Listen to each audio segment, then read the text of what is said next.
Welcome to the Bows. UFC Fight Night Austin is coming up, and on the main card, Kelvin Gastelum will be making his return to welterweight. He'll be fighting Sean Brady, who is coming off a TKO loss to Belal Muhammad, and Gastelum is coming off a decision win over Chris Curtis up at 185. Since moving up to 185, Gastelum has had some mixed results, especially as of late, but he's shown flashes of greatness, most notably against his fight of the year with Adesanya, but now he's coming back to 170, which is his actual weight class. At 185, he was outsized by nearly every opponent he faced.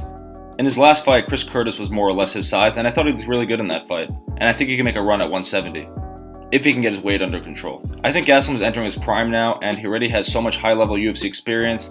He's a very good athlete, good at closing distance, very durable, great boxing, very fast hands, good power. He's got pretty good low kicks too, and his wrestling is good, and I think it's only going to get better training at Fight Ready with Cejudo, and overall, I think that's a great team for him there at Fight Ready.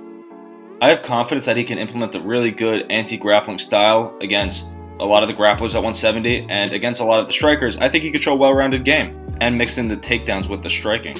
At UFC Austin, he'll be fighting Sean Brady. Brady is of course a grappler. He has great BJJ, solid wrestling, he's really strong, and his boxing is decent, and he'll mix in low kicks too. I like this matchup for Gastelum, but of course it all comes down to if Gastelum can keep the fight standing. Brady had a lot of trouble with Belal's boxing, and Gastelum's a far better boxer and much more dangerous on the feet than Belal. The thing is, Belal has some of the best takedown defense in the entire sport, so Brady's A-game was taken away.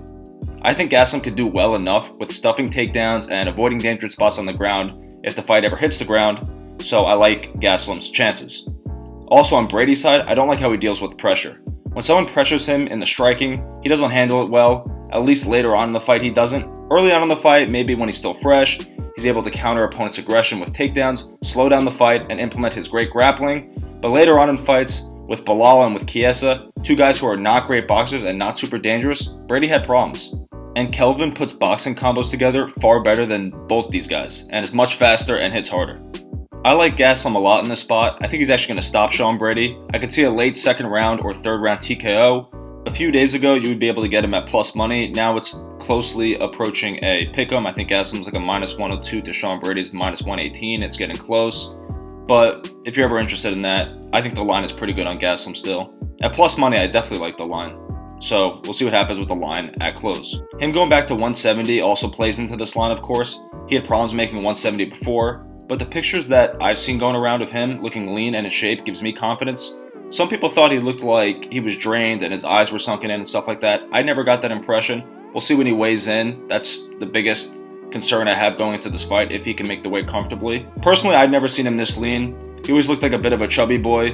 I didn't notice the sunken face that people were saying that he had. We'll see on fight day, like I said. Also, I just think he's super focused now. He's dealt with a lot of injuries leading up to the Curtis fight. He was going through a lot of shit, but I think he's in a good spot now mentally. That's all I got today. Leave a like, subscribe, and let me know in the comments who you have winning this fight. See you next time.